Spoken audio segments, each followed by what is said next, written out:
अजय दुबे, अगर मैं आपसे पूछूं कि आप देशद्रोही हैं, तो क्या आप मेरे दर्शकों को आप बता सकते हैं कि मेरे इस गुस्से में और ये उंगली दिखाने की प्रवृत्ति में राष्ट्रवाद के क्या खतरे हैं और क्या समझ है?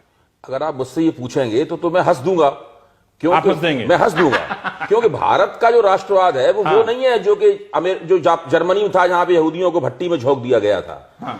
स्वामीनाथन अय्यर ने बहुत अच्छा लेख लिखा है, लेकिन उसमें एक कमी है, उसमें कोई भारतीय उदाहरण नहीं है।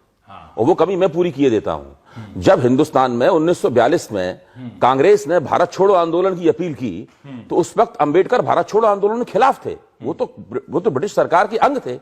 राष्ट्रीय स्वयंसेवक संघ ने आधिकारिक रूप से भारत छोड़ो आंदोलन में भाग लेने से इनकार कर दिया था। सावरकर भारत छोड़ो आंदोलन के खिलाफ थे।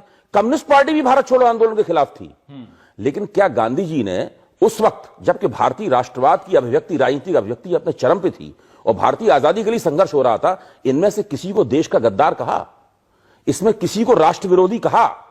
किसी की देशभक्ति के ऊपर कोई शंका की? गांधी जी ने ऐसा नहीं किया।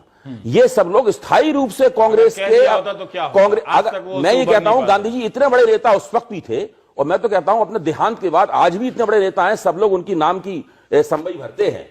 अगर गांधी जी ने इनमें से किसी को राष्ट्रवाद विरोधी कह दिया होता, किसी को गद्दार कह दिया होता, तो आज तक उस डंडे से पिंड छुड़ाने की वो कोशिश कर रहे होते और नाकाम हो रहे होते।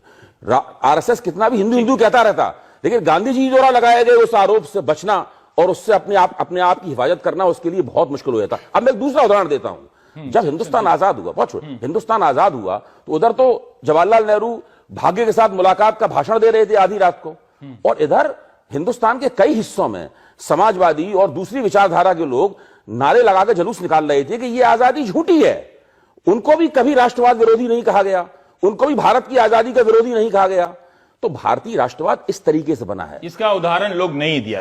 देखिए ये है पूरा परिप्रेक्ष्य जिसमें हमें भारतीय राष्ट्रवाद को देखना चाहिए। एक ही बार में झंझना गया कपार, मतलब कैसे लोग एंकर लोग करता है।